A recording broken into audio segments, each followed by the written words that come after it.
Você já teve a sensação de que tudo está desmoronando, ao mesmo tempo, como se a vida estivesse desabando lentamente, um pedaço de cada vez? Primeiro um relacionamento, depois a saúde, depois o trabalho. E o pior, a parte mais dolorosa, é que ninguém percebe. Você continua sorrindo, continua dizendo tá tudo bem, mas por dentro, você sente que está afundando em silêncio.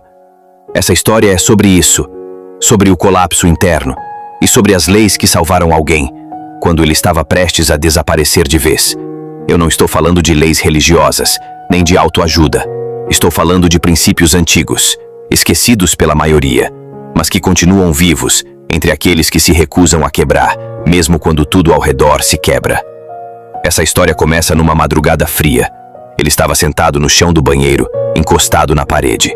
O silêncio da casa era pesado. O mundo dormia, mas a mente dele gritava. O casamento tinha acabado fazia 3 semanas. Ele tinha perdido o emprego. E a única coisa que restava era um bilhete da filha dizendo: "Pai, você não é mais o mesmo." Naquela noite, ele quase decidiu desistir. Mas antes, ele abriu um livro. Um livro que tinha ignorado por anos. Era fino, com capa gasta. O título: Meditações, de Marco Aurélio. Ele não sabia por quê, mas algo nele mandou abrir.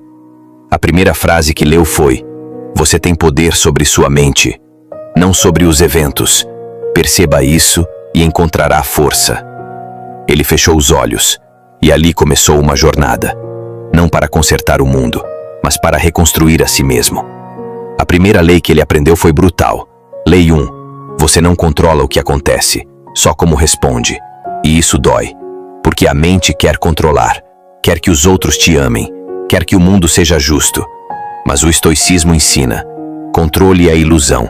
A única coisa real é sua reação. Ele começou a praticar. Cada dia uma batalha interna.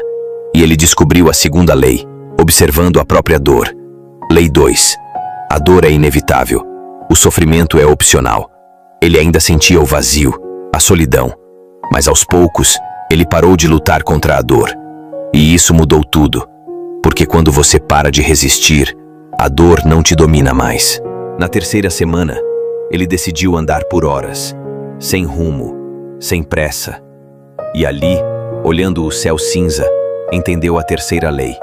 Lei 3. Tudo o que nasce, morre. Tudo o que começa, termina. Não importa quanto amor você tenha, ou quanta estabilidade você construa. Tudo é temporário. E isso, ao invés de ser trágico, pode ser libertador. Porque se tudo passa, até isso, você vai falhar.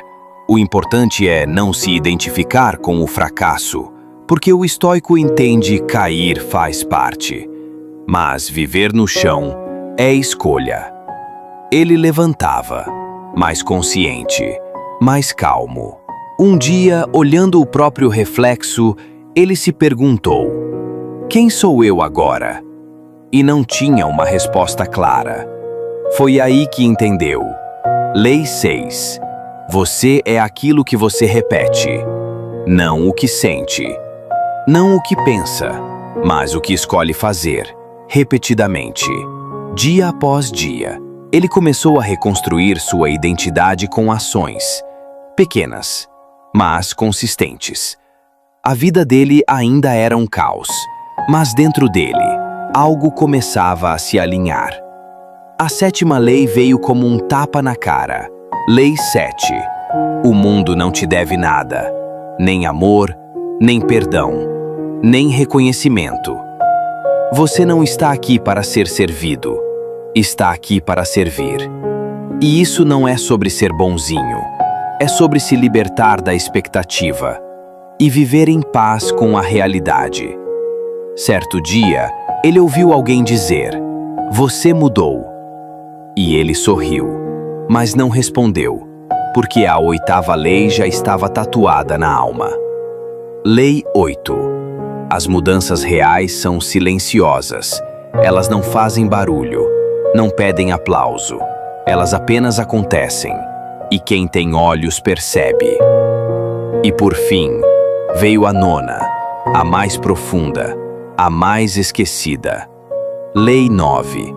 Tudo o que você precisa já está dentro de você.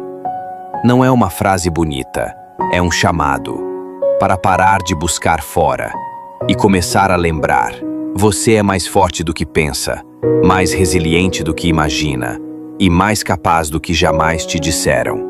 Ele ainda sente dor, ainda sente medo, mas agora ele sabe o que fazer com isso. E se você chegou até aqui, talvez também saiba. Porque quando tudo está desmoronando, talvez o que você precisa não é reconstruir o mundo, é reconstruir a si mesmo. Você acredita que essas leis ainda têm poder hoje? Já viveu algo parecido com essa história? Se isso te tocou, é porque esse vídeo precisava chegar até você. Se inscreva no canal.